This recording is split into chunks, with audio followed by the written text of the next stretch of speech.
au Royaume-Uni pour tenter de trouver une solution au contentieux sur les licences de pêche. Discussion jusqu'à jeudi au moins.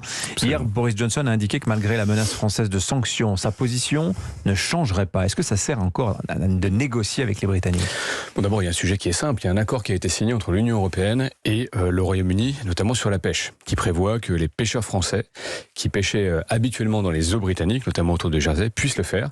Et ça suppose que les Britanniques délivrent des licences de pêche. Ils disent 98% de licences délivrées. C'est à quoi total, la France sur l'Union européenne, et nous, c'est à peu près 1 sur 2. Oui. Donc on progresse. Il y a eu lundi, je crois, avant-hier, 49 licences en plus qui ont été délivrées.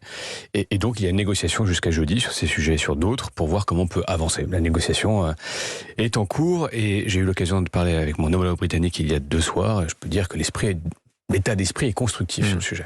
Les Britanniques ne sont-ils pas en train de nous endormir ? Quand on me dit, je lis jusqu'à jeudi au moins, on sent que ça risque de se prolonger. On voit qu'ils sont intraitables également, les Britanniques, sur le dossier des migrants à Calais. On a là un négociateur retors face à nous. Non, mais vous savez, la politique, la diplomatie, c'est la négociation et c'est l'exercice du rapport de force. Moi, je le dis simplement et sans menace, mais les Britanniques ont beaucoup plus à perdre à ne pas appliquer l'accord du Brexit entre l'Union européenne et le Royaume-Uni que l'inverse. Sur les droits de douane, sur les accords commerciaux. Et d'ailleurs, je crois qu'ils sont extrêmement clairs sur le sujet. Donc, il y a, nous dit-on, des engorgements administratifs sur l'octroi des licences. Il y a des pêcheurs qui doivent fournir des documents additionnels. Tout ceci est fait. Et je crois que chacun négocie de ce point de vue-là de bonne foi. Donc, je propose d'arrêter de palabrer et d'avancer sur le fond. Bon, c'est pas du tout un appel aux sanctions, mais est-ce que la main de l'État va trembler au moment de sévir si les Britanniques maintiennent leur position ? Moi, je vous le dis, et ça c'est assez constant dans l'histoire des États et de la géopolitique. La géopolitique, c'est la négociation, la diplomatie et l'exercice du rapport de force. Pas l'annonce du rapport de force, Je pensais que c'était le multilatéralisme, le dialogue constant entre les uns et les autres, dans un joyeux aller-retour.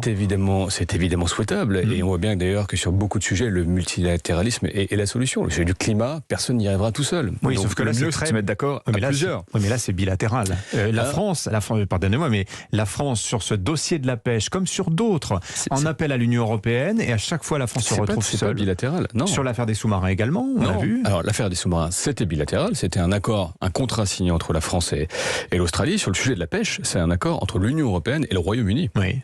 Qui engage le Royaume-Uni pour l'ensemble de ses États membres. Et on se retrouve à discuter en tête-à-tête avec eux sur ce sujet européen. Parce qu'on est les plus concernés, parce qu'on a le plus de pêcheurs en volume qui pêchent dans les eaux anglaises, et parce qu'on est les voisins les plus proches.